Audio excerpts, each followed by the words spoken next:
actually, what strengthens a relationship is the disconnection and the reconnection.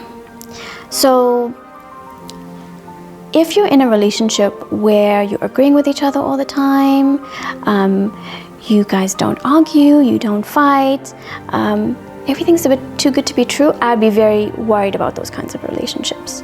Because you may have an enabler and a people pleaser. The Peak Performance Live podcast is sponsored by and filmed on location at the Pencil Club. The Pencil Club is a premium members club with prestige spaces to connect and inspire people. The club appeals to passionate and driven individuals with discerning tastes. With a gourmet restaurant, bar, fitness facilities, and luxuriously appointed meeting spaces, the club offers a complete environment for those with exquisite preferences. The Pencil Club is the highest point in Durban, offering panoramic views of the coastline and lush green rolling hills of Durban. Apply to become a member via the link in the video description.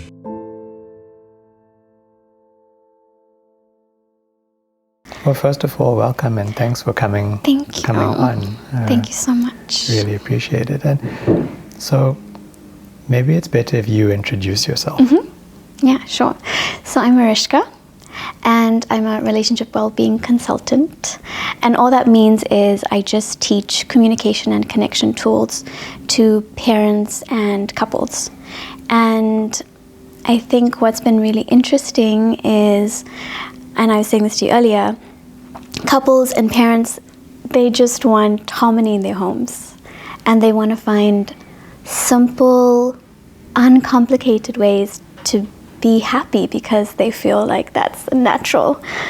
It should be natural that we love this, we love each other. So why are we having these issues? And so that really fascinated me for a long time. So here I am. Okay. And your background prior to getting into this, you studied anthropology. Yes. What is that all about? Yes. So I was always interested in the human condition and emotions and observing people, not judgmentally, but just because people would live different types of lives and what motivated that. People would have different values, what motivated that. And so I got into social anthropology, and then my path took not really a different or an offshoot, but I think it remained within the observation of the human condition, and I ended up in India studying Vedanta philosophy. So Vedanta philosophy, Veda means knowledge, Anta means end. So it's the end of knowledge. It's the ultimate eternal principles for life and living. So how can I be peaceful and productive at the relative level? And then at the ultimate level, it's self-realization, which is a entirely different conversation. And then after that, I met Rebecca Thompson-Hitt of the Consciously Parenting Project. And I learned about conscious parenting, which is really interesting because every day, almost, I have parents coming to me, and the first thing that they talk about is, my child is doing this and my child is doing that. Conscious parenting is about being aware of yourself. It's your own self-reflection. So the focus shifts from your child to you. And so what I have found in both the principles of Vedanta and conscious parenting is the necessity of introversion, is that you can try to fix everything on the outside, but it doesn't matter because ultimately we project our own realities. And so I'm really grateful for having both backgrounds in tackling this whole idea of what is relationship well-being. What was the experience like living in India?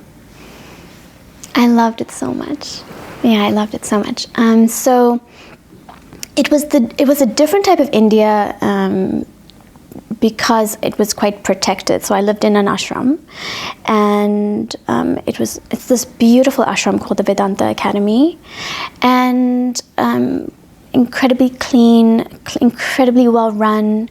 We would have something called karma time, where you would give of yourself and you'd have service and you'd have different duties and roles. So my experience of India was different in that way, in that it was quite protected. At the ashram, it was the same day every day. So we'd have a daily schedule, and that's the spiritual discipline that is required when you go there. So it's not a matter of maybe the idea that we get about spirituality, which is like go with the flow and you kind of do what you want and find your path. No, you find your freedom from the discipline. So we would get up 4:15 in the morning, study scripture, we'd have yoga. It was compulsory that you exercise every day, get that morning sunlight. We'd have group discussions, we'd have lectures, bhajans, which is devotional music, and yeah, you'd retire by 9 p.m. That was my life for almost 2 years. And that is what I found. I found that through the discipline, you get freedom. And so whenever I lose my way, it's something to always come back to, is having like more of a structured life, and you find joy in that. I find New Age spirituality kind of uses an excuse to rationalize a lot of poor decisions and behavior. We just go with the flow. Yes. We don't make any real decisions. We just let things evolve. But yes, you have to consciously manage this at some stage. Yes, 100%. You're so right. And that's what I found with this new agey spirituality. There has to be a sense of accountability for yourself. And that means that we make mistakes. We may go down the wrong path. What can I do to bring myself back into a path of righteousness to me? And it's not some hierarchical of I'm right, somebody else is wrong, or being judgmental of other people.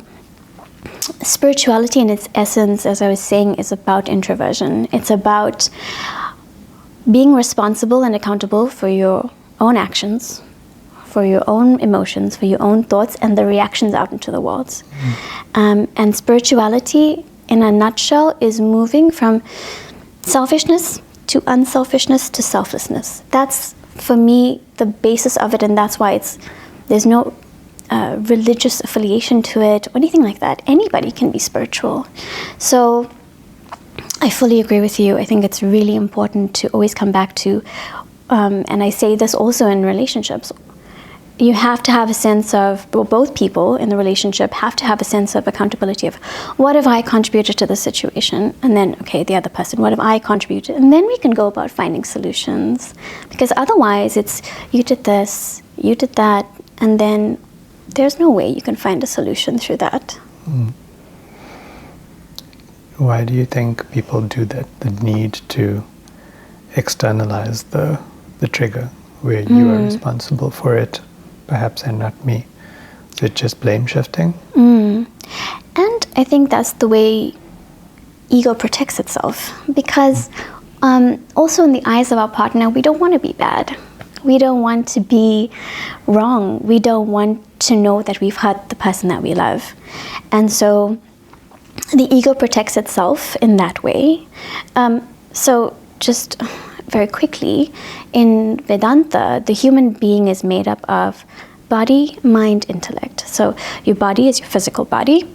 Your mind is the seat of your ego. It's where your likes and dislikes are. It's where your desires are. It's likened to a child. Your intellect is that faculty in you that reasons, judges, decides, makes decisions. And it's like the adult in you. So when I say ego, I mean it's that part of us, also like a child. Like, for example, if you look at a child that is caught out that he was lying, like he's worried about a couple things at that moment. He doesn't want to seem like a liar. He doesn't he doesn't maybe like the fact that he did something wrong and now it's being seen wrong and he's being seen wrong.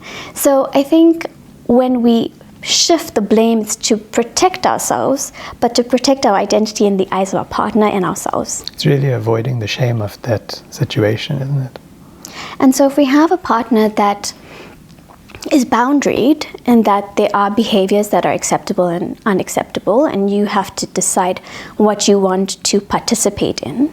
So, but have that empathy and that compassion and that understanding of your partner to say, look, this was what happened.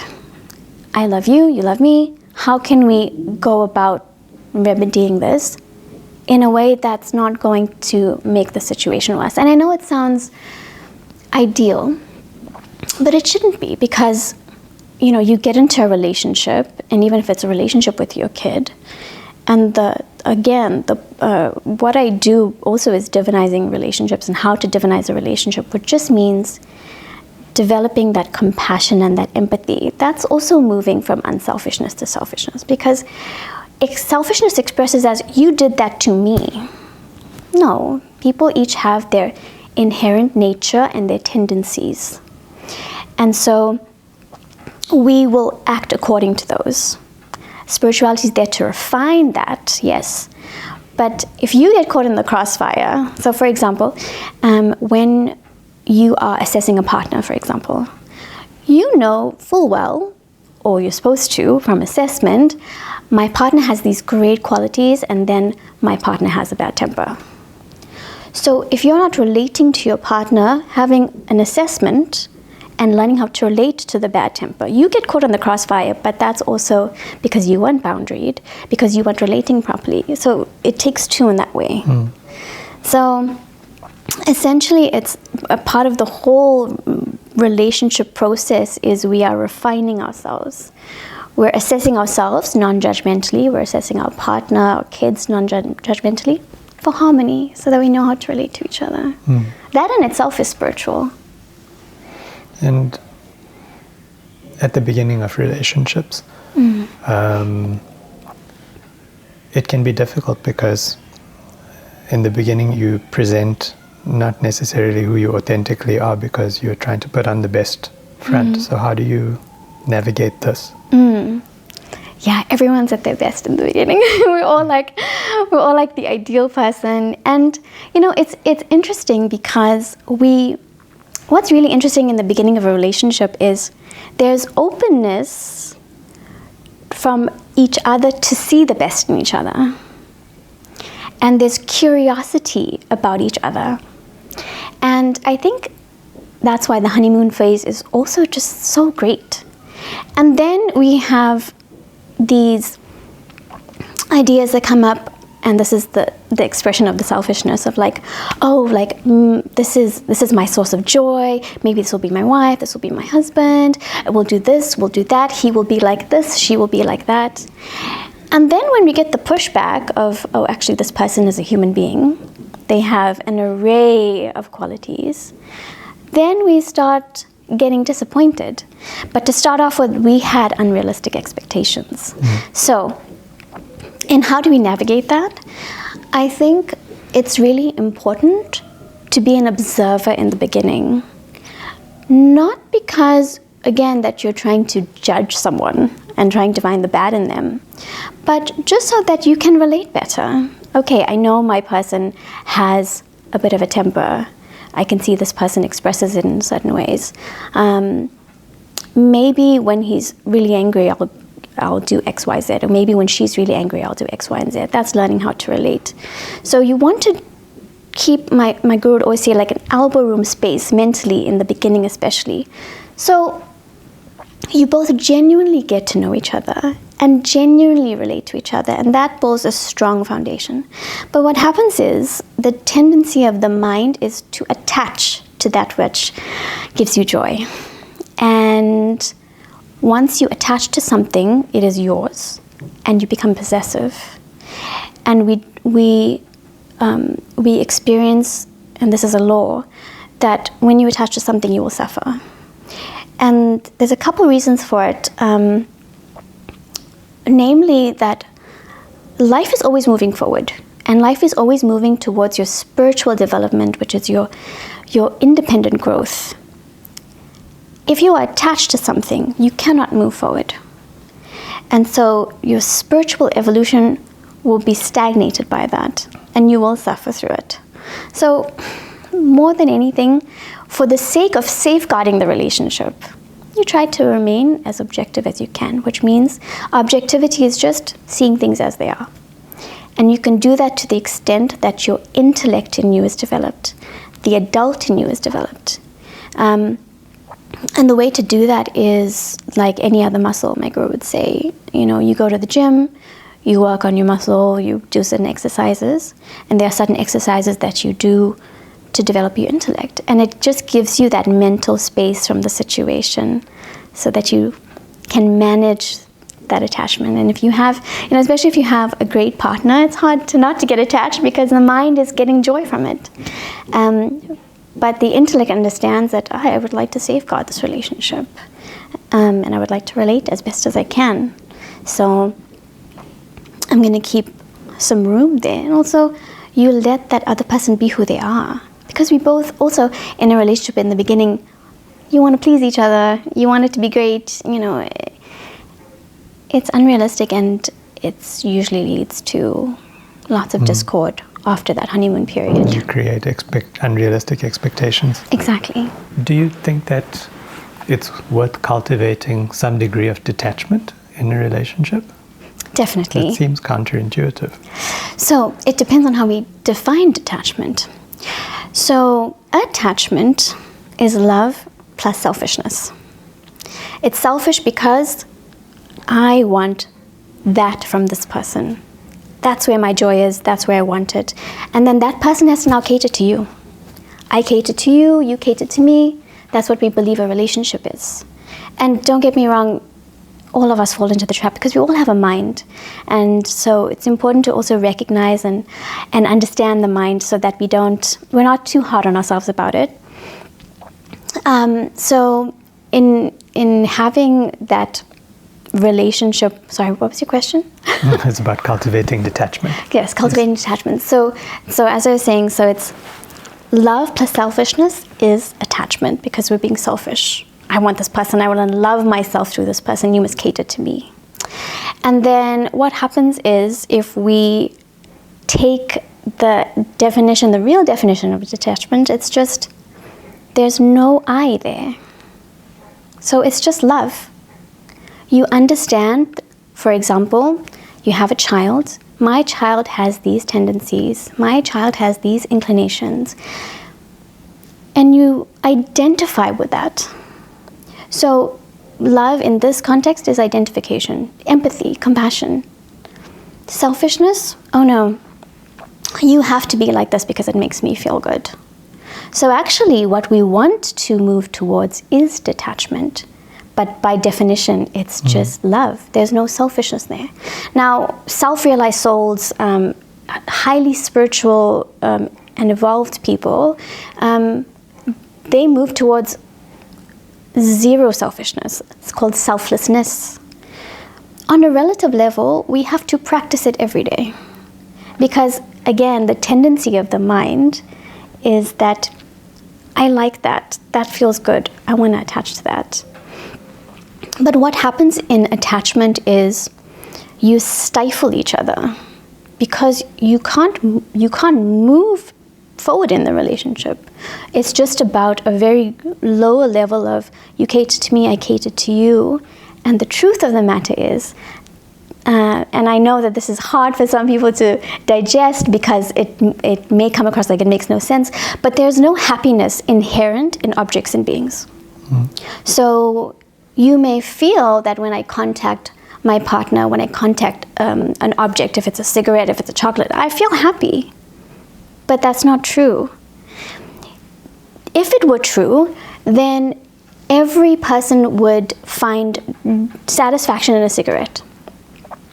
And the example that my guru gives is, so there's a woman, she's getting divorced, and they don't want to be in the relationship. There's another man waiting to marry her. So we cannot say that there is or isn't joy in her. It's how we relate to the objects and beings that give us joy. So another facet of attachment is just understanding that I have thoughts towards this person, towards this being, and what's truly joy is serving this person. That's what brings harmony in relationship and not the self-centeredness. But again, it's a practice, because we have a strong mind because we've been encouraged to have a strong mind. We've been encouraged toward instant gratification. We've been encouraged towards me. Where if you look inherently in Eastern philosophy in Eastern countries, it's about service, it's about others. And you'll find them more peaceful. Do you think that it can be prone to abuse, though, in the sense that you position yourself as someone selfless in a relationship, to whoever it is, but if the other party is a little bit more manipulative and they see that I can capitalize on this, how do you know when to draw the line? Yes, very good point. So 2 things, and that is why we develop the intellect, because if you can see things for where they are, you get to decide if you want to participate or not, and you can assess the person. I think the other part of that is having boundaries that comes from what is my duty and what is my obligation in this relationship. So if you decide to enter into a relationship, I think it's really important to have clearly defined what are your duties and your obligations in that relationship. So is this something you develop yourself? This is something that you develop yourself. So for example, in now of the hookup culture, no, I don't know if people are asking themselves, why am I getting into this relationship? What do I see that I give of myself in this relationship? It's just about what can I get out of the relationship. You have to safeguard yourself from that. Not just yourself, but also the other person, because that person is probably, for reasons getting into that because they're scared to get into relationships, because they're scared to be emotionally vulnerable, whatever it may be. But you are your own responsibility. So I think it's really important when you get into a relationship to have the conversation about what do you feel is necessary in this relationship. For example, a relationship to your parents is different from a relationship to your partner, is different from a relationship to your kids. But that's also the intellectual discernment to protect you from attachment. Because how many times have you seen or heard parents take their kids for a shopping spree and then the week later, so spoiled. You're so spoiled, and I did this for you and I did that for you, and all I'm asking for is this. It's transactional. Yeah. Exactly. Yeah.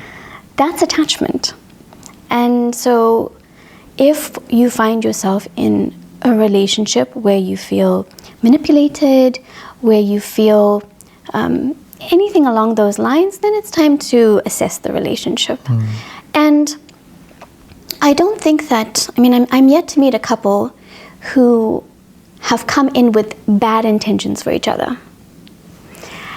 People have certain tendencies, and it's at a I don't really want to use the word immature level, but it's at an underdeveloped level where they don't know how to express their needs, express their wants, communicate. And so they would go toward childlike behavior. Your child will manipulate you for something. They'll throw a tantrum. And so that's why through higher knowledge, and this doesn't have to be Vedanta, there's so many philosophies that help us refine our personality and refine our qualities and refine the way that we give of ourselves. So I think, going back to your question, I think there has to be an empathy there for where people are, but then also the responsibility to yourself to know when not to participate anymore. And that's your decision. That's anyone's decision. I think I see a lot of the complaining and the nagging and the he did this and she did that. And at the end of the day, well, you choose to participate or not. So assess the situation and then decide. Let's talk about the parental relationships, because say, for example, you're getting into a romantic relationship and you're at this stage now where you actually don't know where to draw the lines and draw these boundaries. And often this is a symptom of your childhood and the relationship you had with your parents, because your boundaries were were vague. So how do those parental roles influence you later on in life? So it's really crucial for parents to understand what their role is as parents, and that's not to cater to your kids. And I will say it's a refining process because we want our kids to feel happy, and we really dislike when our kids are unhappy with us. But that's the emotional entanglement. As parents, we're there to facilitate this person developing in a healthy way, physically, emotionally, intellectually, and then spiritually, however that looks for your family. And that, I think that's also service to your child, but it's also service to the community. So that means you have to be very clear about what that means to your family, and boundaries, like the word boundaries has been used really loosely, I feel. Boundaries doesn't mean shutting people down, shutting people off, asserting those boundaries. I can have boundaries and no one would even really know about it because I know how to navigate my boundaries. My boundaries is where I am and where somebody else begins. And if I have a clear understanding of what feels good to me, what is right for me, what I think and believe is right for me, it becomes quite easy to navigate my boundaries. So for example, if someone is doing something that I don't resonate with, for example, I will feel it. I really hope that parents, and it took me a long time to do this, but we have to allow our children and ourselves to learn how to tap into our own emotions and our own thoughts. I think as parents, we innocently and ignorantly tend to impose ourselves on our kids because we want to guide them. But our facilitation is, no, you need to tap into what feels good to you, what you believe is right, what you think is right. So my signal is something doesn't feel good, something doesn't feel right. And then through practice, it's how can I now navigate the situation. So the first practice is tuning into what feels good and what doesn't feel good. The next is pausing, and then getting the space. So some people can be in a situation and still figure out what needs to be done. Some people need to remove themselves from the situation and figure out what needs to be done. It's an intellectual application. So I think for not just for your parental role, but even just in general, your kids observing that is so important for them because it helps them navigate figure out their own boundaries. Then they have to maintain those boundaries also. And we're not taught these things. And it's not even about fault or blame, but most of us are not taught this because our parents weren't taught that, and it's generational even. It's a huge gap in society, really. We don't have any means of learning these emotional skills. Exactly. Yeah. And so what happens is then we just react emotionally and end up in therapy. And end up making I think what's also really important is just ending up hurting the people that are most close to us, that we don't mean to hurt, but they have that proximity, and they have that we also give it, but that power to trigger. So again, I always say, like, being in a relationship, being a parent, it's a refining process, and you're trying to go about it as healthily as you can and as gently as you can. But I think it's really helpful to also have that patience with yourself and to have boundaries with yourself about how you're going to go through it. So, for example, you go through an experience and you feel that, wow, that really wasn't reflective of who I was. So you pull back, do the self-reflection, and do the allowing of having empathy for yourself. Because also, when you are judgmental toward yourself, you will project that out. So the extent that you can be empathetic with yourself, compassionate with yourself, understanding, oh, you know what, that's why I did X, Y, Z. okay, what can I do about it? But if you're saying, oh my gosh, I can't believe I did that. That is so not who I am. I hate myself for doing that. And beat yourself up about it. Defenses are up. It's rare that you will be able to find a long-term solution for that. Same thing with your kids. I mean, if we're going to react emotionally to our kids, they're going to be far too consumed about how you're looking at them, what they did wrong, and there's no clear path to resolution.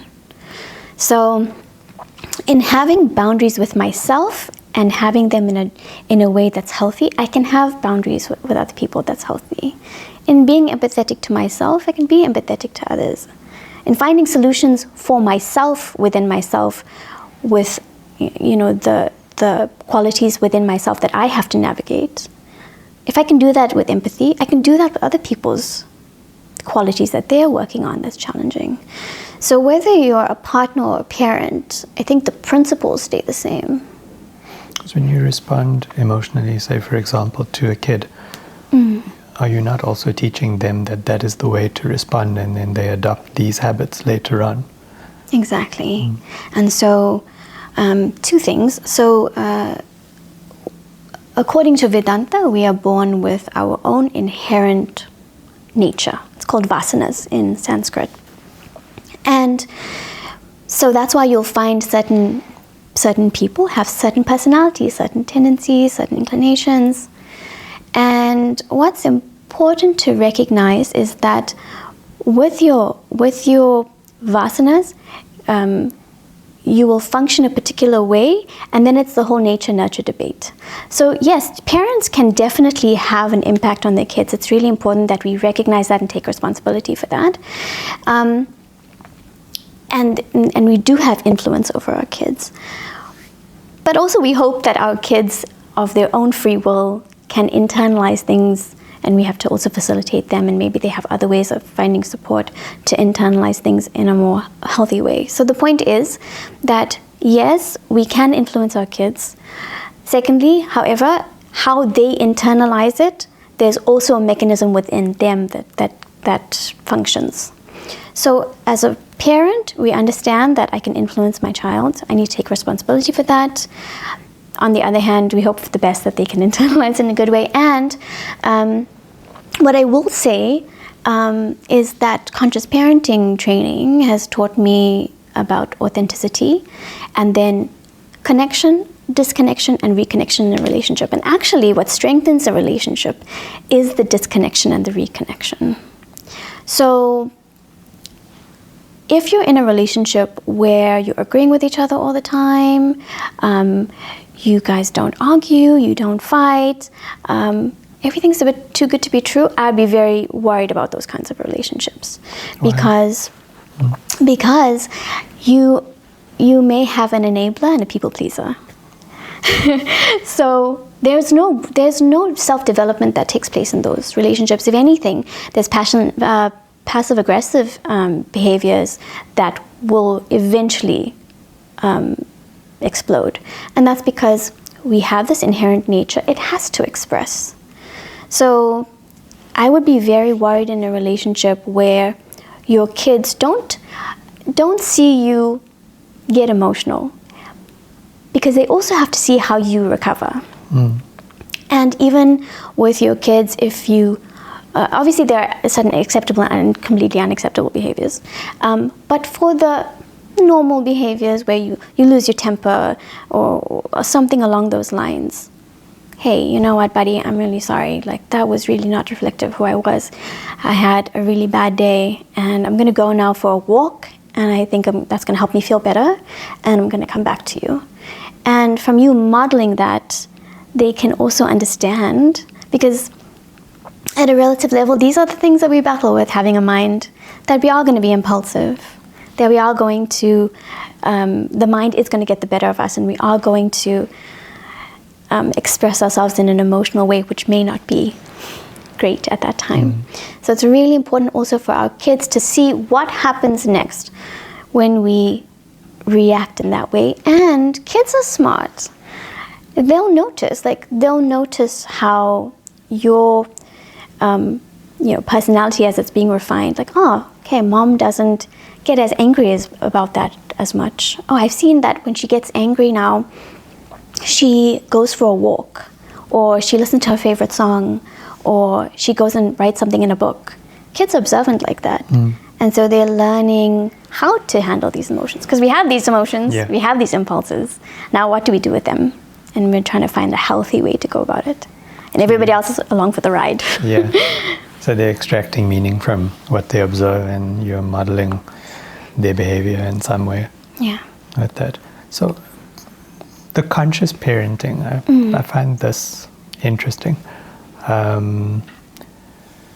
where you attune yourself more to your child's emotional state rather than imposing upon them. Yes. Is that what it is? Right? So that's part of it. So the first understanding of it, or the primary focus of it, is on one's own self. So when we get into a situation where we're struggling with our kid on something, we immediately want to fix the behavior of that child. And we have all kinds of ways of doing it. We will tell them to go take a time out, we'll take the cell phone away, all those things. That is us trying to impose control over something that we cannot control, because we're not recognizing and becoming aware of, why is this triggering me so much? Have you noticed that if you have two parents, a child may be doing something annoying. One parent will be deeply triggered by it, and the other will be like completely oblivious. So that's an indication that something is going on there for you. I'm not saying that you enable bad behaviors. I'm saying first you regulate yourself, okay, and you have that self-reflective moment to know what's going on for yourself. Because otherwise what happens is you're going to continually try to fix your child's behavior without fixing what's going on for you. And your child eventually will become very frustrated, very annoyed. So for example, I'm going to think of an example of maybe a child that doesn't want to go to bed. So maybe someone has come from a home where there is quite rigid, and this is bedtime, this is getting up time, this is meal time, and there isn't much of an explanation about it. It's just, you do this because this is how it works in the home. And living in that kind of environment where you may not be able to question or express, that's going to be passed down. So when your child is maybe having a difficult time going to bed because maybe he's just moved into his own room, maybe he's scared of the dark, he's going to be suppressing, repressing. And the problem with that is you're going to be met with the same pattern every night. So instead, I would say, why is it triggering me so much when he doesn't want to go to bed? Because this is not a rare thing that kids don't want to go to bed. And so I'd say, well, there were times when I wanted to go to bed and I had to suck it up and go to bed because I couldn't tell my mom or my dad that I was scared of the dark. And I feel really upset about that. And so what we do in conscious parenting is a lot of narrative therapy. So narrative therapy is understanding your stories and integrating certain events that have caused you to come into unhealthy patterns. So an unhealthy pattern will be like, I don't care, you're going to bed, getting really upset with your kid. And it's an indication that there's some part of your story there that's not integrated. So I think it's really important to understand that conscious parenting is a magnifying glass for yourself before it has anything to do with your kids. But real change happens there, which is great. It's a very interesting way to look at it, to magnify your own personality and responses rather than looking at the child and how do I fix the kid. And how do I fix the kid? And also, in conscious parenting, a principle is that behavior is communication. So our kids are trying to tell us something from their behavior. Maybe they can't vocalize it, maybe they don't have the language. And so if I'm too caught up in my head about what my child should be doing, what I should be doing as a parent and just following unquestioned parenting styles. Oh, I saw this on TV where you give them a timeout, or you can't, number one, you can't make use of that opportunity to go introvert and to understand, like, why am I feeling like this? Because you just want to fix it. But I've seen such great shifts in family from understanding the one principle, which is that all behavior is communication. What is my child trying to communicate with me? Well, first it's, why is this triggering me? And getting to what your story is, integrating that story in a more healthy way. And then then you have the mental space to be like, oh, I notice that when it gets close to bedtime, my son gets super anxious. I wonder what's going on for him. And that's, we were talking about the curiosity in relationships. And I think curiosity in relationships, it's one of the fundamental facets of it, because it keeps you open. And so I now would always say, I wonder what's going on for him. Like, I wonder, that's empathy also. That's identification, that's love when you do that. So conscious parenting, it's really powerful because you get to even hear your own story. Because your story may not be 100% correct. So for example, during my training, we would do something called a healing story circle, and I facilitate these now, and they're incredibly powerful tools. So a healing story circle is just people who voluntarily want to be in a space together, and we practice reflective listening. So you can share if you want to share, you don't have to share, but you practice the listening. And all it is if you want to share, and people come there to tell us how she's getting really annoyed because her husband doesn't do the dishes when he's supposed to, and it's really frustrating for her. And when we delve deeper into the story and you reflect that back, so I can tell you, I get really upset when my person is not washing the dishes. Like, it's really annoying to me. And then you reflect back, okay, like, I can hear that you got really annoyed with your person when he wasn't washing the dishes. And I say, yeah. And then I'm like, but you know what? It's more than that. Does he not value my time? Like, does he not know that when I get home from work, like, I have 15 minutes to be with the kids before I have to then, do other things? I don't think he even cares about me. And then you reflect that back. So you feel that he doesn't care about you because he doesn't wash the dishes. So in hearing it reflected back to me, I can integrate my story. I can say, well, I don't think he doesn't care about me, he doesn't value me. I wonder what it is that he does it because I've expressed to him that it annoys me. And that opens up the conversation for, like, hey, when she goes back, like, hey, by the way, like, it really makes me feel that you don't care when you don't wash the dishes. Like, what's going on here? So I think conscious parenting also, in that introversion and in that curiosity and that exploration, you really become curious in others.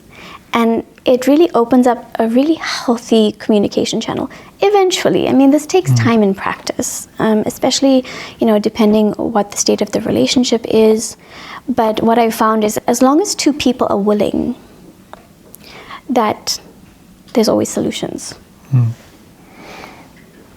think it's interesting, you glossed over something and you mentioned that we may see some kind of parenting tip somewhere, like a timeout, and then we implement it. And I'll tell you a story with my boy, with Aaron. He's 15 now, but when he was going to school for the first time, the play group, he was 3 years old or something like that. And the books had said that you take him and you drop him at the school and you say bye and you leave him. And if he fusses, it's just something he'll deal with, you leave him. And I remember taking him and dropping him off at school, and he didn't understand what was happening. And he was so upset. And I just thought, like, it's something he'll get through, and I left him. And I realize now the gravity of that. And I know he's going to watch it. So he's going to watch this, so I'm sorry. I'm really sorry. But I feel so bad, so heart-sore that I think that stoked the beginning of some kind of abandonment trauma for him, because I would notice it in his behaviors afterwards.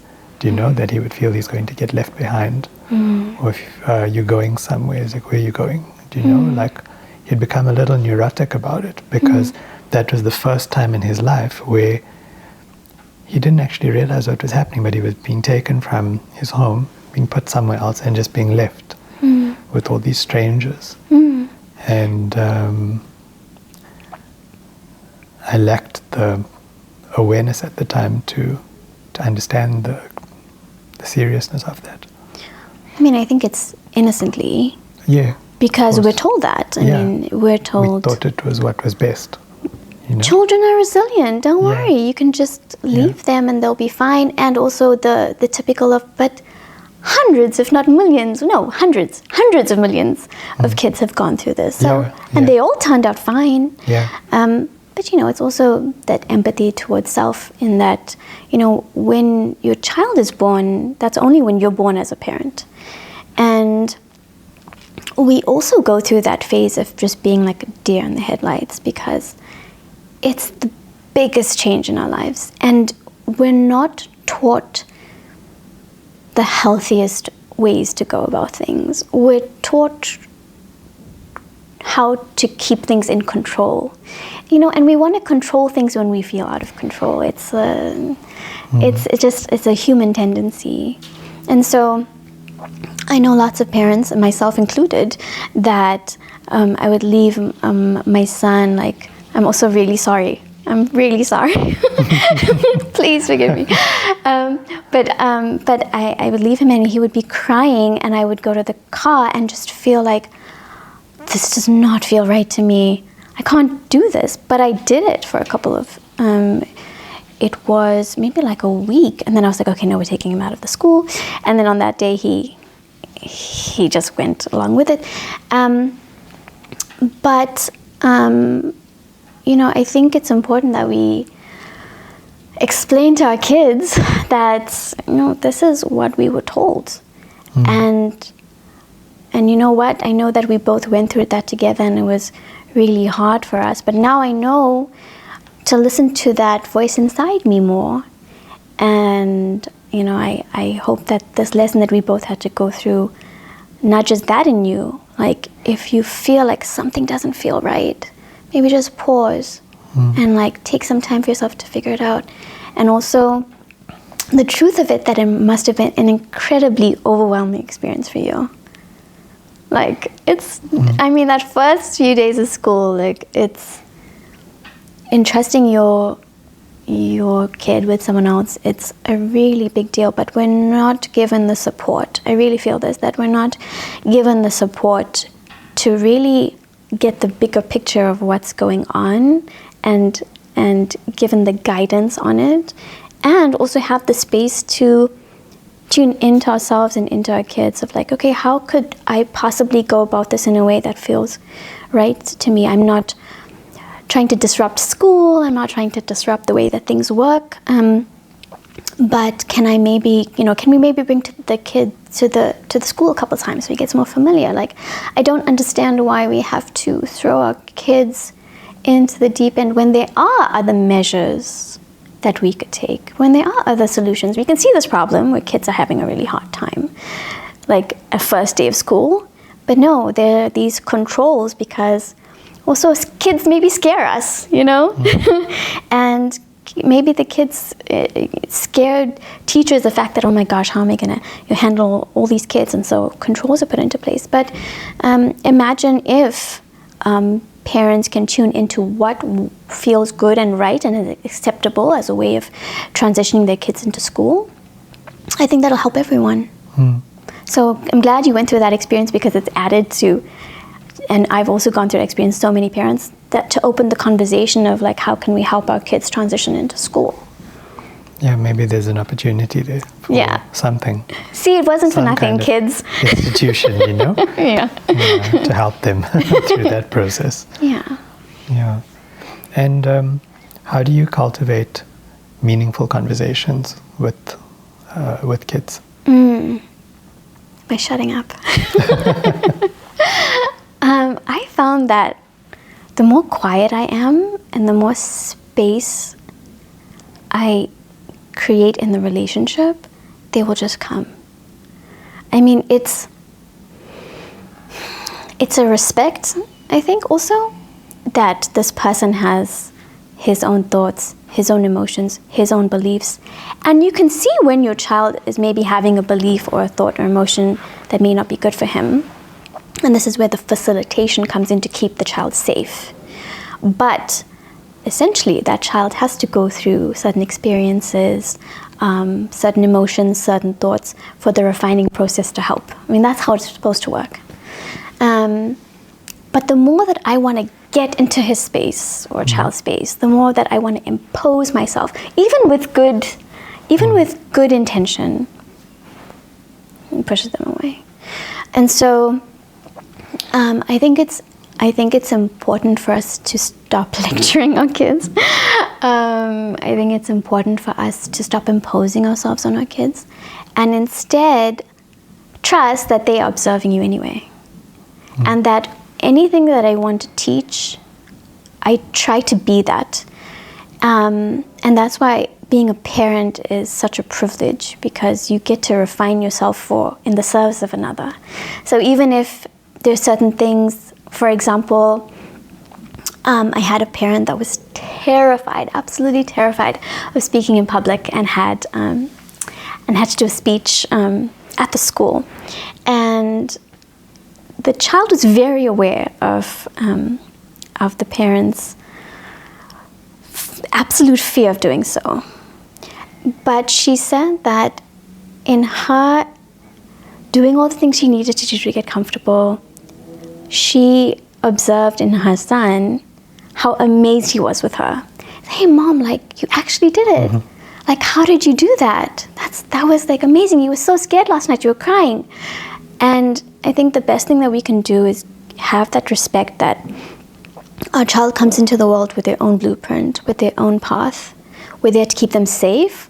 We're there to steer them as best as we can at our own capacity. And I think it just happens that they will come to you. I think also a great way is being very aware of, and I know it's hard these days, but our children's mental diet and even our own mental diet. You know, but we can use that to our advantage. So, for example, if there is a particular lesson that we want to teach our kids, go to a movie that, exudes that, and then that opens the way for a conversation. But hey, you know what, we need to talk. We need to have a talk. Defense is up, especially for teenagers. There was something that I was going to say and it slipped my mind. Yeah. It was about, on this topic, with our parenting, it's also maybe something to discuss, that it's okay to be vulnerable as a parent as well. So I think we inherit, not everyone, but a lot of us inherit this from our parents, that no matter what's going on, you have to be stoic and unemotional. And these are things that the kids maybe see as examples and then exhibit that behavior later. But they need to know also, mom's a normal person, dad's a normal person. He has good days and bad days, but it's how you regulate that. Exactly. Yeah. I think it goes back to having that empathy for self, where no one's perfect and people make mistakes, and then it's how you manage that, how you manage mistakes, how you manage certain parts of your personality. Kids observe that kind of thing, and also your child's going to have their own challenges in life. They're going to make mistakes. They're going to be disappointed. They're going to face the realities of life. And so if they can see, well, number one, you can get through it.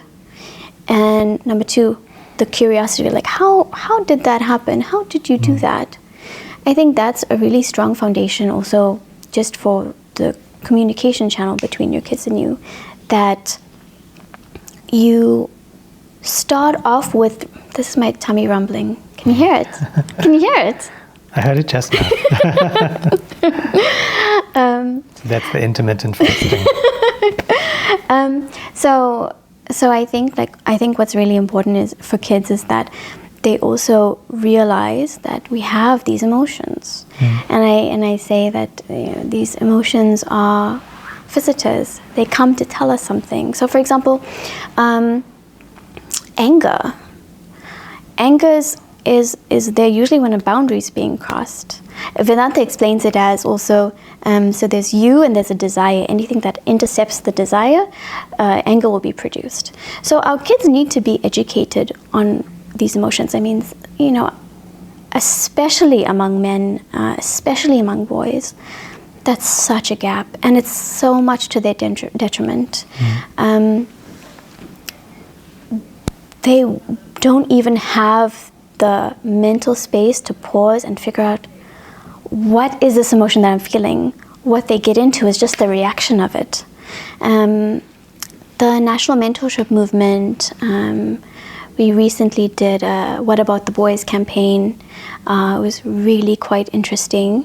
There's a locally produced movie, and it was about exactly what you're talking about. Educating boys on it's completely normal to have emotions, and how do we navigate these emotions as men? That's what pretty much the whole campaign was about. And also, this is a bit off topic, but just saying it because you're talking about also about boys specifically. I think it's really important for boys not to get left behind. Boys also have the same challenges that this generation has. The challenge of, yes, empowerment and upliftment of the, that's my belly. I can't hear it. They have so boys in this day and age, they have to also be supported. They can't be left behind. They also have to learn about purpose. They have to learn about what it means to be a human being, together with, this can be done side by side, where we uplift and empower females and women, but we also can't forget about the boys. So boys especially have that vulnerability of mental health because they can't even recognize an emotion. They don't even have the mental space to take a moment and feel the feeling, because that's not what a boy does. Then they go straight into the reaction of it, and it's usually an unhealthy reaction. So going back to your question though, yeah, I think it's incredibly important for kids to see you being human, but see you being resilient. And so the other thing is that I used to do quite a bit of inner child healing in my practice. But I found myself moving away from that, and it's for two reasons. Number one, we have to recognize that our parents are human beings and that they did the best that they could. I wouldn't encourage, and I know that there are, I'm sure, plenty of stories of where parents have really gone down the wrong path and that impacted their children. But that doesn't allow us to move forward. So I think it's really important to recognize that our parents are human beings. They did the best that they could, and really integrate that part of our story firstly. And secondly, with inner child work, you have to understand that when you were going through what you were going through as a child, you were internalizing it with the intellect and the mind of a child. Maybe just go back to explain what the inner child is for someone who's foreign into that concept. So there's an understanding that we all have this inner child, this person that we still have memory of, that went through all the experiences, and that child has our stories. And again, that child internalized stories, maybe not in a limited way. So for example, my mom didn't come to my match because she was too busy for me. maybe something else happened that you don't even know about. My mom gets really upset with me, and my dad gets really upset at me because he doesn't have patience for me. No, maybe the parent or doesn't really know how to manage time. Maybe the parent doesn't know how to manage their temper. But you, as a child, personalize it. And then you develop feelings of unworthiness or whatever. Exactly. Yeah. So the inner child work is going through your stories from an elevated perspective of an adult. So that's where the integration of the story comes, where it becomes more healthier. Like, I don't think that your dad kept losing your temper with you because of anything in particular that you did. I think he really struggled with managing his emotions, and that expressed and that reflected in that way. So we used to... I can hear it. I can't. So I'm going to ignore it now. But what I found in doing inner child work is that it really is an abyss. You have an abyss of memories. And I think my work in the practice just shifted more towards resilience building. So yes, we acknowledge the synopsis of what the childhood was, if it was challenging in whatever way, if there were any traumatic events, things like that. But then we move towards, okay, but how do we develop our resilience to this? I think that's really important for kids to see. So you can do the explanation of, you know what, son, you know what, to your daughter, this is why I lost my temper, this is what I'm going to do about it, and then put in the work. But it's important for kids to also understand that they can bounce back, that they can get up after that, that it isn't just now the story and the telling and the retelling of this terrible thing that happened to me. Because I found, especially in the space of counseling and therapy, is that we become so enmeshed with the story that it becomes the sole identity.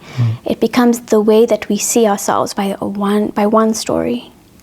And it can be really damaging to the ability of the human being to be resilient. Because you can get attached to that story and then use it to rationalize a whole bunch of things. Exactly. It engenders victimhood, and that is a very slippery slope.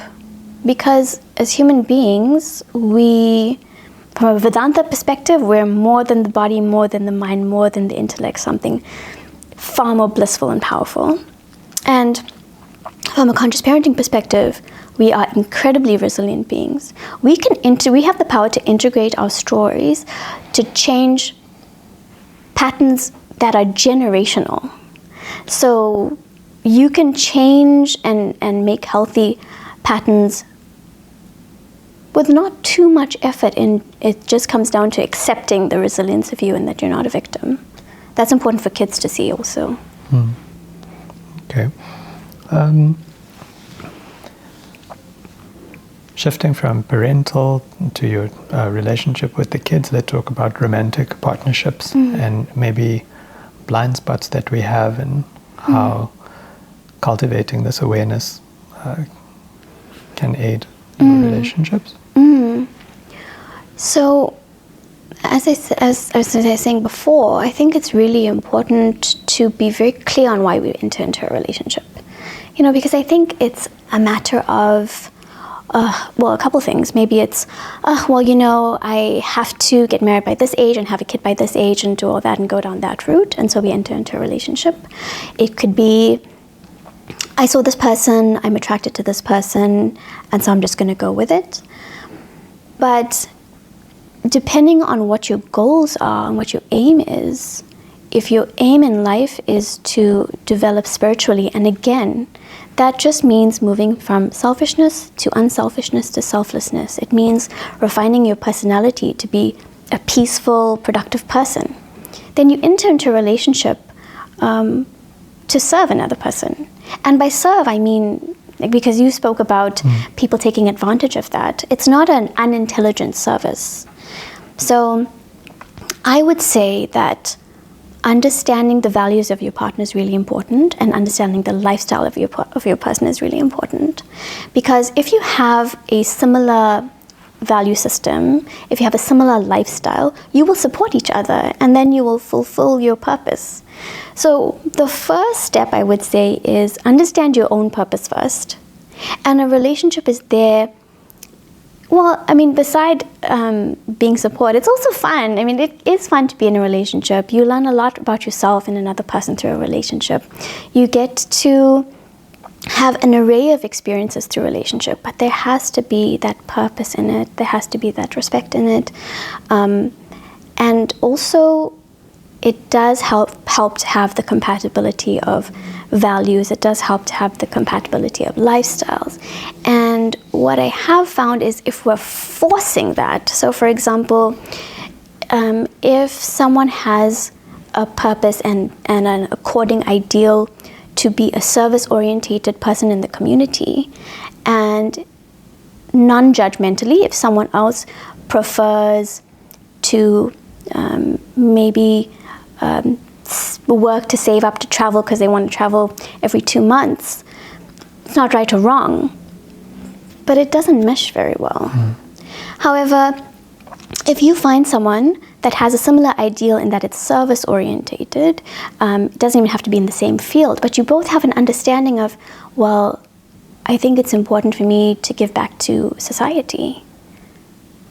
That's a match made in heaven. And that also makes all the little hurdles, of the daily hurdles or the weekly hurdles or whatever else, easier to manage because you're on the same page about the bigger things.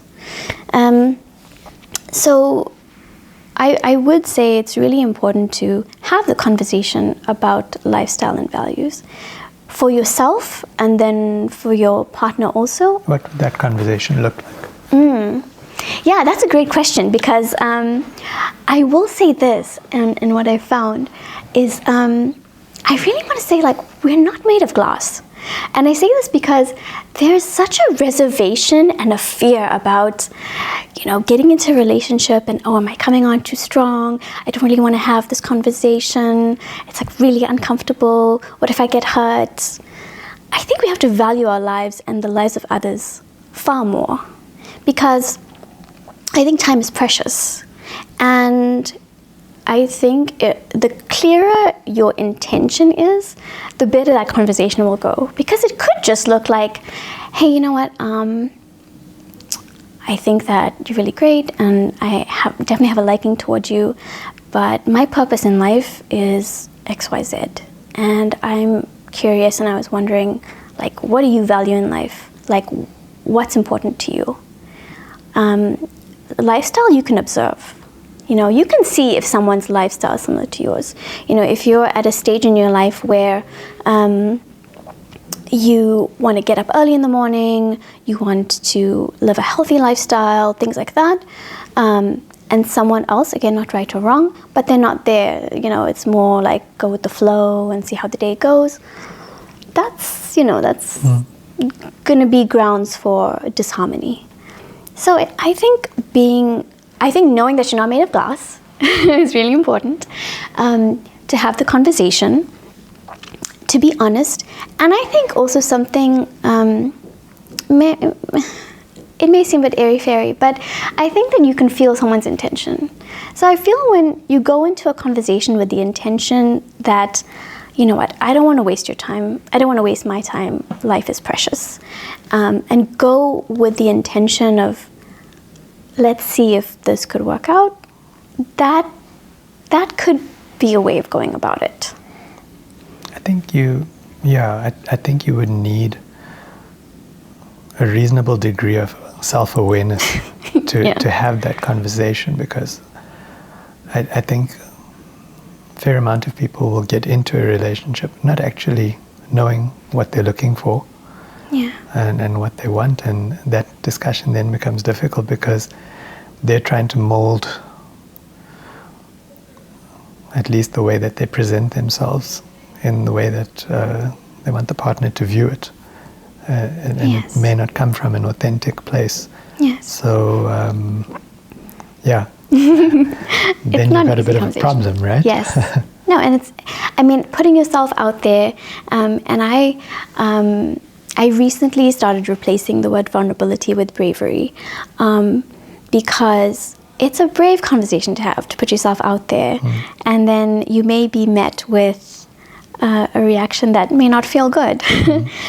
But I feel that in having the bravery to have that conversation, you can save yourself and the other person maybe unnecessary heartbreak and heartache. You show value for each other's time, and it's getting past that discomfort and getting comfortable with the discomfort. But I will say this, I will say that I'm not too sure why it is, but there's far more hesitation in having these conversations than I've seen maybe like 10 years ago. Where more hesitation. It's more like, oh, I don't want to get hurt, or like, what if he says this? You'll get over it. You'll be okay. You know, it's not the end of the world. You'll be okay.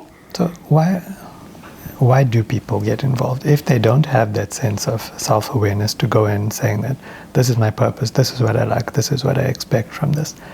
But they're entering a relationship. From what you see in the practice, why are people getting into relationships? It feels good. You know, it's just that mind. You know, it's that push and pull of desire. It's you see someone and they're attractive. And in Vedanta, we talk about the two motivations in life, acquisition and enjoyment. That's the purpose of the mind. I want to acquire that so I can enjoy it. And so, same thing in relationships. You see someone, and then the pursuit is on. But you don't question what that pursuit really means. Okay, fine. So you may pursue someone, get into a relationship because it feels good. And then what happens beyond feeling good? And then you develop the attachment. And then that's where all your problems start, because with attachment, what you'll find is the more that you contact the person or the object, it's called neutralization, but the enjoyment of it actually decreases. So think of it this way. You have, first of all, you love mangoes, right? This is the example my guru gives. You love mangoes, you have one. Great, best mango I've ever had. It's mango season, great. You have another one. Okay, this is still good, you're still enjoying it. By the fifth mango, you do not want another one. So actually, the enjoyment is in the regulation of the desire. It's in the abstinence. And by abstinence, I don't mean that you're not physically in that space, but the thought flow is not always towards that person, because it thickens, and then you develop the attachment. So what happens is you have a thought. The more you don't discern and discriminate that thought, and just go say, oh, that feels good, oh, we'll do dinner tomorrow, and then we'll do a movie the day after, and then I'll see you at your break during work, and you're just enjoying, indiscriminate thought flow. Thought flow thickens, attachment is born.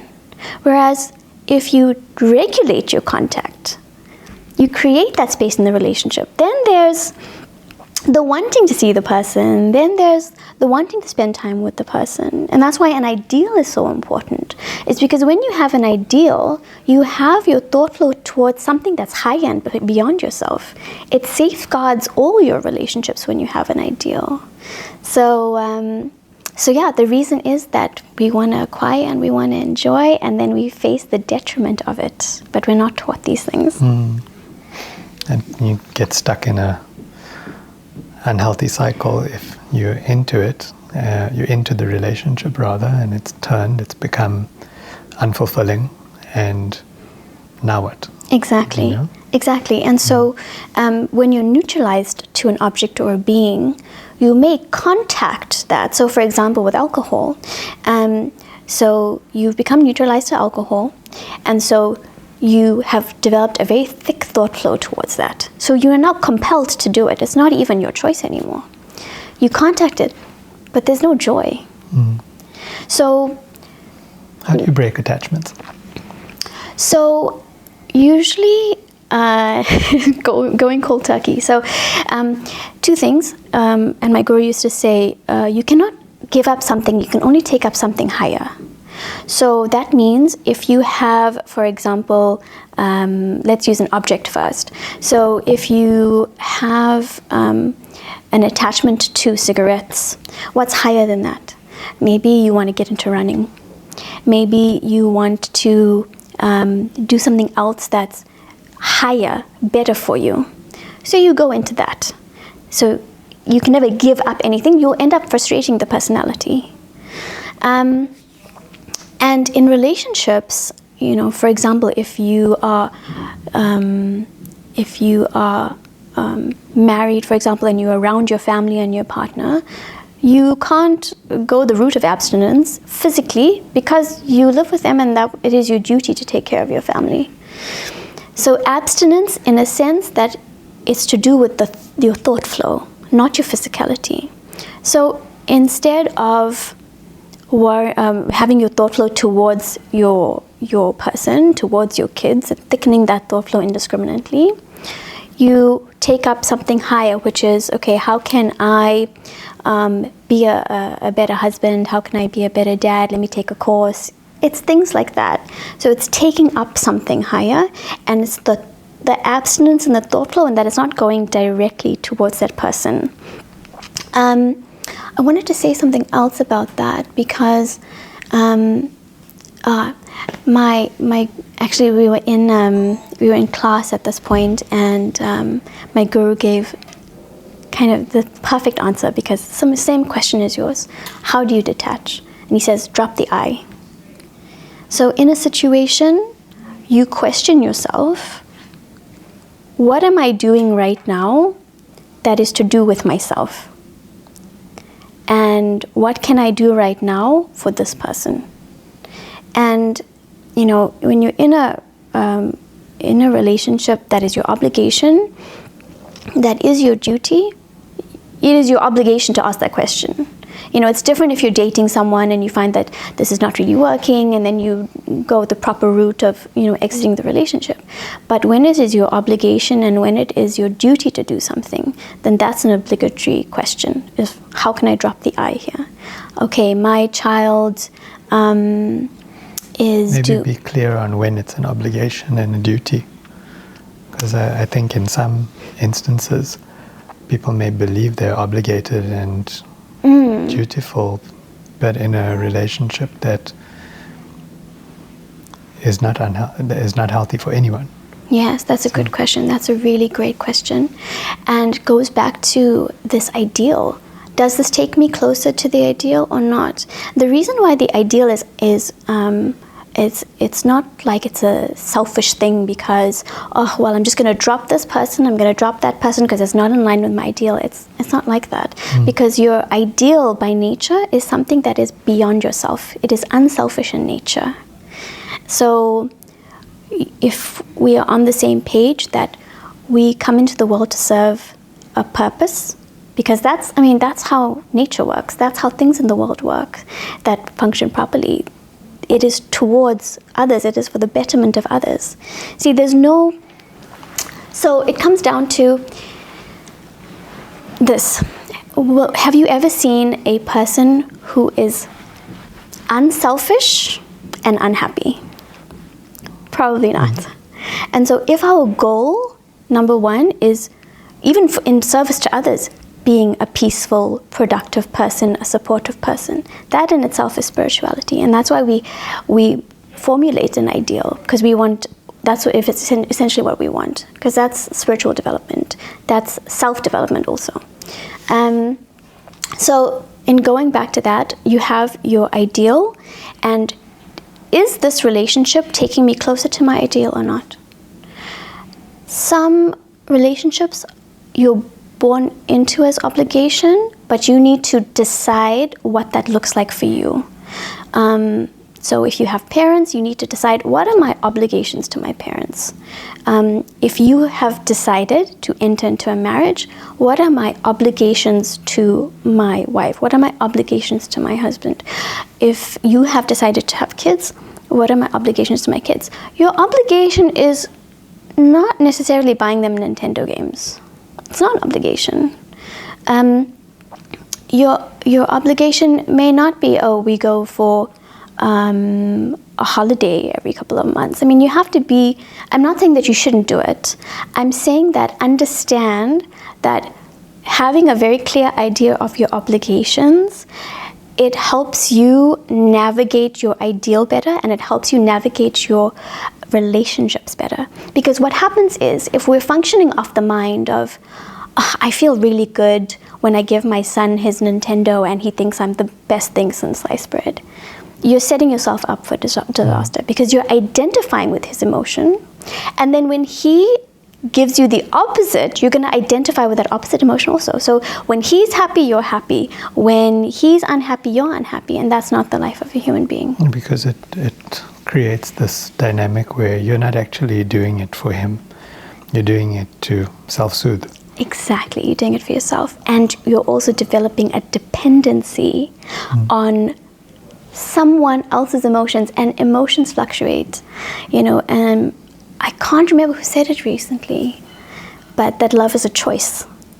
And so when you love, it's not just based on, oh, this feels so great. You also love someone when it doesn't feel great, but you still have obligations to that person.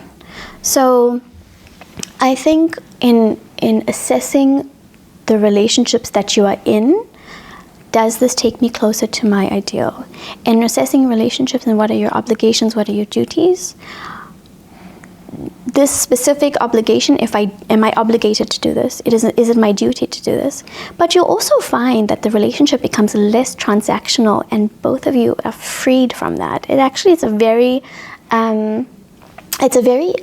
liberating process, because when we do things, the human tendency is because we want something back from it. But if you're just functioning on, this is my ideal, this is my obligation, so I'm going to do it, there's lesser vulnerability to you expecting something back.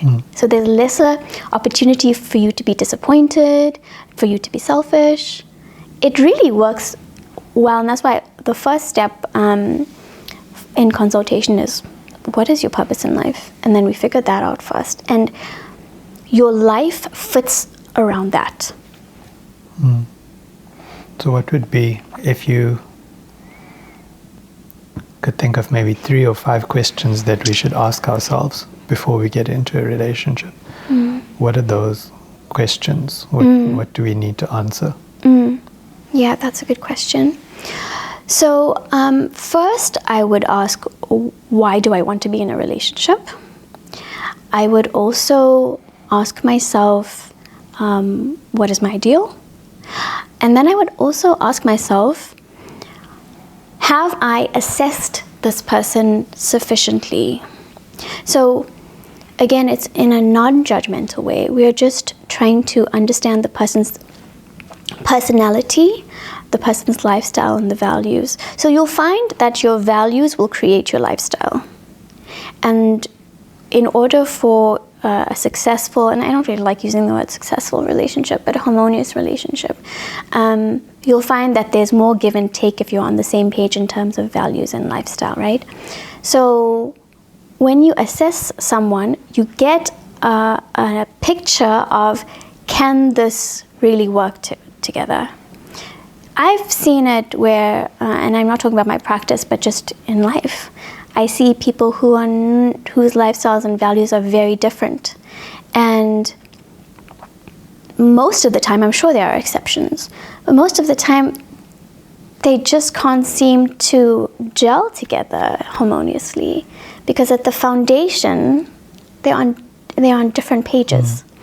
So it's really up to us to assess the personality of the potential partner, and that comes from being curious, observation, asking questions for a certain purpose. I mean, you don't want to go into it as like, an interview, but you can tell a lot just from observation and being curious. Do you find that people make observations and then maybe second guess what they have revealed to themselves? Yeah, that's a great point to make, because I was just going to say, it's an intellectual dance when you're assessing someone, because on one hand, you assess their personality traits, you observe how they react in certain situations, But at the same time, you have to have the open-mindedness to take fresh measurements and not put them in a box. So it becomes a matter of, I see that this person has these tendencies, I see that they also have these tendencies, and I'm trying to figure out if I have the capacity myself to be able to go along with that also in helping that person and supporting that person and being in a relationship with that person. So I'll give you an example. There's I think he's either a psychiatrist or a psychologist, but is it Bowman? He talks about attachment theory. So basically in attachment theory, in a nutshell, we tend to attach in relationships the way we have attached to our primary caregiver. And you get people who are securely attached and they can go through relationships and navigate them pretty well in terms of being open, communicating, being authentic. And if you've had certain events, maybe traumatic events, events that weren't internalized and integrated properly, you take on a more anxious or avoidant spectrum. Yes, correct. So for me, I don't usually go into too much of assessment and going down that road, because it goes down that inner child work and it also puts you in a box. But the point is, for sake of this conversation, if you notice that when there is a problem in a relationship, that you have a partner that reacts to stress, for example, in an anxious way, and if you react to it in a more avoidant way. So that would be something that you would observe, right? But you also have the opportunity to have the conversation about, well, hey, I noticed that when we have an argument that you tend to get super anxious and clingy, and I also noticed that I really shut down emotionally and I want to run away, and I was wondering, do you think we could work through that? So I would say in a relationship also, as much as you're assessing the person, you also have to understand that people are also on the path of refining themselves. And maybe if the foundation is there, that you can support each other in that. It's not, another person's self-development is not your responsibility, but you can definitely be a layer of support, and that's service. Having a conversation like that, I would say, is service, because you're not just reacting selfishly to say, when we had an argument, you reacted like that, and I really didn't like it, and it made me feel like this, and it made me feel like that. When your defenses are down because you want to serve another person, you want to have the conversation of, I see you going through that. Why do you do that? I mean, obviously timing is really important.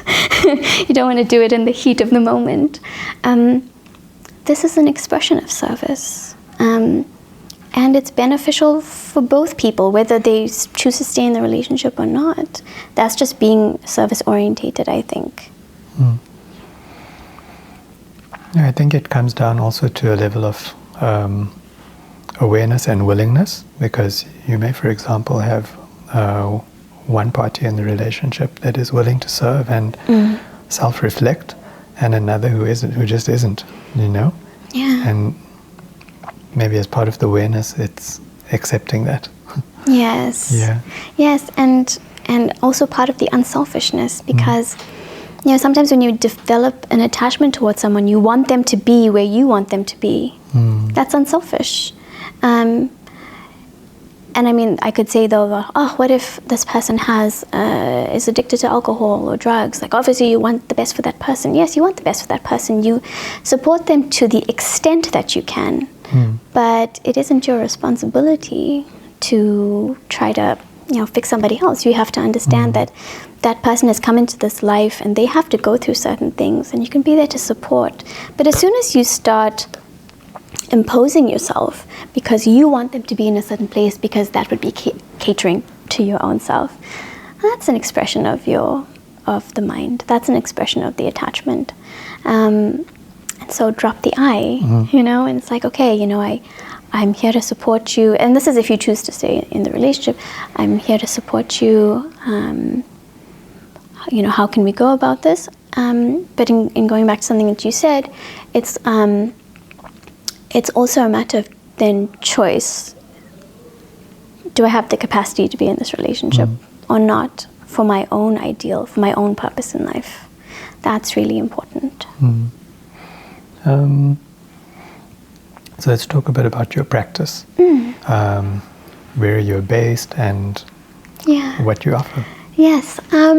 So I consult in Sunningdale. So it's called The Village. It is an incredible workspace for moms, and they have childminders. It's become really a community, a village. And so I consult there. Bronwyn is amazing in providing a layer of support to the women that come there also. So my room's there, and then I also consult in Umhlanga, and then I do virtual. I guess we all learned to adapt during COVID. And I also do workshops and healing story circles. I think healing story circles are really helpful just because you learn that art of reflective listening.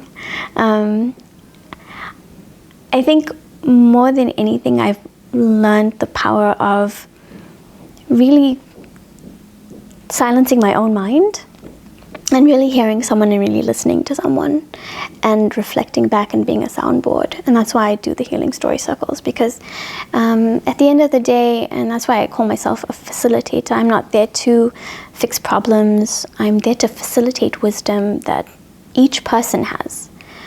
They come to the solutions on their own. That's what it's about in any relationship. As soon as you start feeling that you need to fix or you need to solve, that right there is where you need to pause, because everyone has the resilience and the wisdom to problem solve. So that's what I always want to stick to.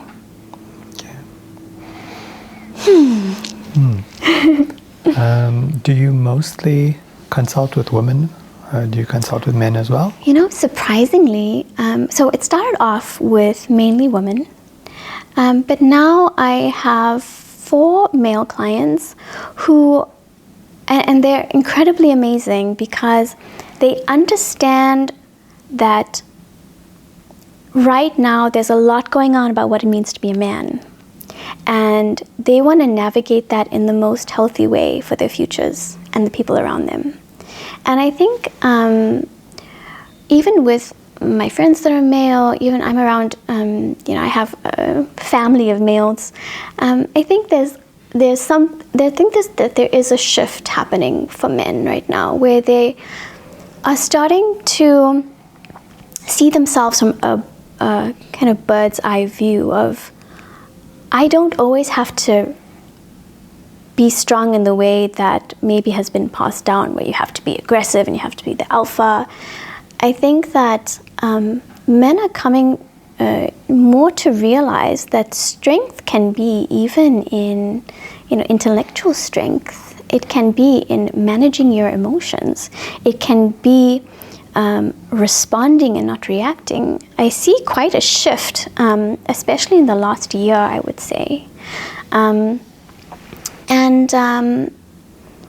it's been interesting because I have a son, I have 3 brothers, I have lots of males in my family, and I grew up as a tomboy, so I'm one of the guys.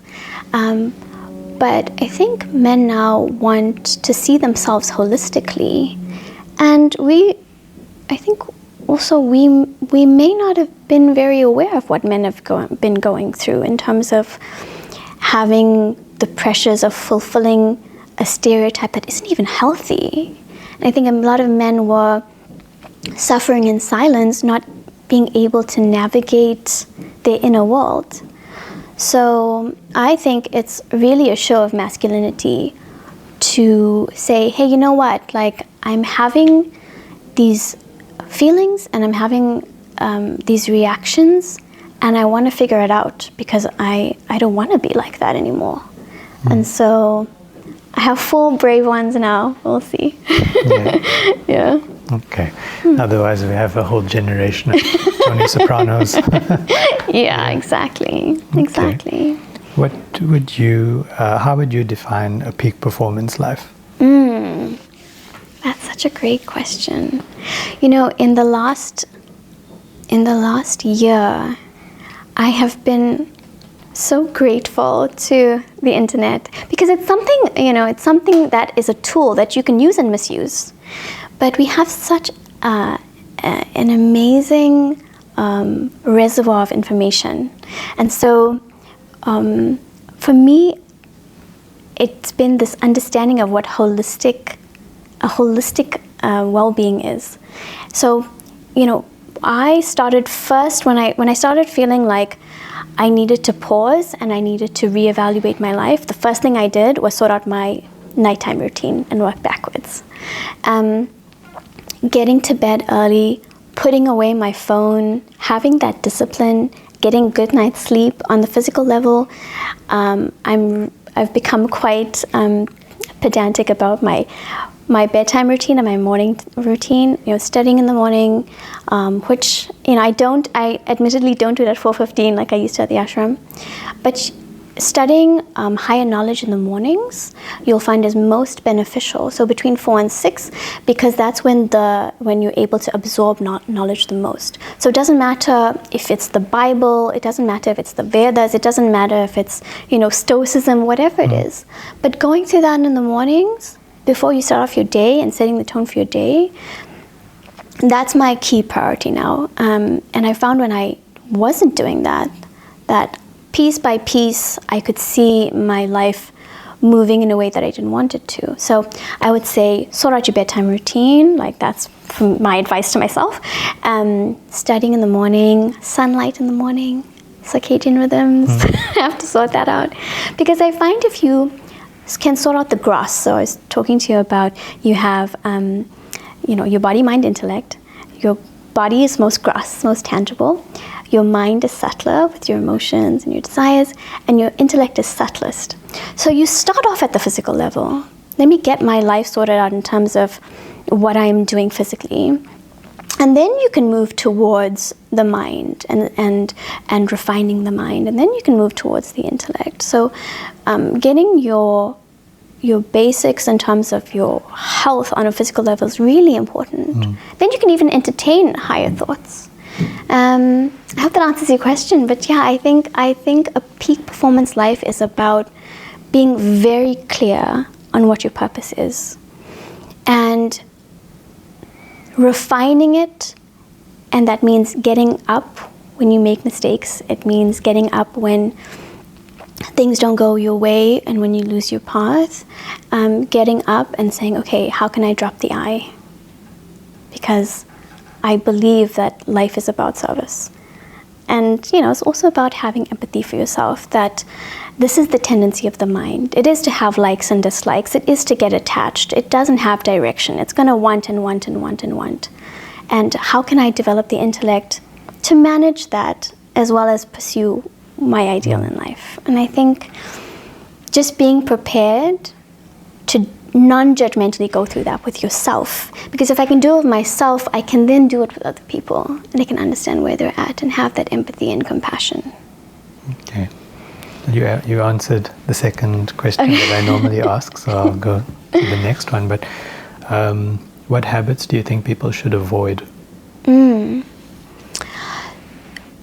I think the biggest habit to avoid is just going off mind. I like this, so I'm going to do it. I don't like that, so I'm not going to do it. No, we have to develop the intellect by the questioning. So sometimes we have to do things we don't like. That's life. And again, that's the child in you, right? Like, no, I don't want to go. It's our obligation to go, so we're going to go. And what you will find is over time, though, when the mind starts enjoying subtler pleasures, it'll be more on board. So very quickly in life, the intellect is also really, really important. It's crucial to a peaceful, prosperous life, because we're making decisions all the time. So we ask ourselves, on what decision do I make? Or on what basis do I make a decision? am I making a decision on the basis of likes and dislikes? Or am I making it on the intellect, which is, this is the reasonable thing to do, this is the right thing to do? If you are going to make decisions purely on the mind, that is very dangerous, because you end up developing attachments. The mind has no direction. It is also insatiable. So you can say, I'm just going to do that. I'm just going to have, I always go back because it's easier for everyone to understand, but I'm going to have that one drink, and then the next day I'm going to have 2, I'm going to have 3. The mind, like a child, doesn't have the foresight to see the road that you can go down. So I would say the worst habit is not questioning yourself. And you know, once you establish certain habits, though, and you can see the benefits of it, there'll be less of a pushback from the mind. So, if that makes it feel better, because it is also a matter of like, oh my gosh, I just have to question myself the whole day, and this is exhausting. But over time, you'll find the mind being far more cooperative, because you can make decisions where the mind is on board, and that's helpful, you know, in everyday life. It can also become a bit like an internal game that you play with yourself. Yes. Why am I doing this? Why did I choose to pursue this? And it's never ending, right? You can keep questioning until you understand something in exhaustive detail. Yes. Yeah, I mean, I think that depending on the capacity that one has, you can get to a point of satisfaction where, okay, I did this for X, Y, Z. But you know, then you get people who have the capacity to delve deeper and deeper and deeper. I mean, my guru studied the subject for decades, and studied the mind and the intellect, and you know, his capacity was really, really great, but it wasn't tiresome for him because he had that capacity. So, I mean, I think you also want to have a point where you questioning why you question yourself so much. Is it because you know, if it's a perfectionist tendency, I would be aware of that, because that's also identifying with the personality. It's like having an expectation of yourself because you want to be seen a certain way, or you want to see yourself a certain way. So it's also a matter of, I'm going to question this to the point where it's still healthy, where I don't feel overwhelmed. Yeah, because you don't want to scrutinize yourself, and you know, the point of spirituality also is you keep that peaceful mind so you can absorb knowledge. You can absorb higher values from knowledge. And that's also why the intellect is so important, because when challenges meet you, you're able to rationalize it. You're able to calm the mind so that you can absorb knowledge. You can't absorb knowledge if your mind is erratic. So if you start becoming, a sign is if you start becoming frustrated with yourself because you're not understanding something, or because you're just not getting something, or you question yourself too much, I would say pause, shelve it, and always come back to it. Just because ultimately we want to have that equanimous mind so that we can absorb knowledge. You can take a break, regulate a little bit. Yes. Come back. Yes. You know by now that we always finish with a quotation. Yes. So that's, I think, something that always came up in the few discussions that we've had is this level of awareness. I think awareness and reflection. So I have a quote from Schopenhauer, which I thought resonated with you. This is why the same external events of circumstances affect no two people alike. Even with perfectly similar surroundings, everyone lives in a world of his own. The world in which a man lives shapes itself chiefly by the way in which he looks at it, and so it proves different to different men. To one it is barren, dull and superficial. To another, rich, interesting and full of meaning. On hearing the interesting events which have happened in the course of a man's experience, many people will wish that similar things had happened in their lives too, completely forgetting that they should be envious rather of the mental aptitude which lent those events the significance they possess when he describes them. That's the first time I'm hearing that. I thought you might like that. Yeah, I love that. Thank you for sharing that. Thank you for coming on, Merishka. Thank you so much. I had a great time. Yeah, me too. I thought this was a great discussion. Yeah, I thought it was a great discussion, and I think, I was saying to you earlier that we are relating all day, every day, to objects and beings of the world. And so, we're not taught how to. And it takes practice, it takes higher knowledge, and empathy for ourselves and others in this interesting life that we have.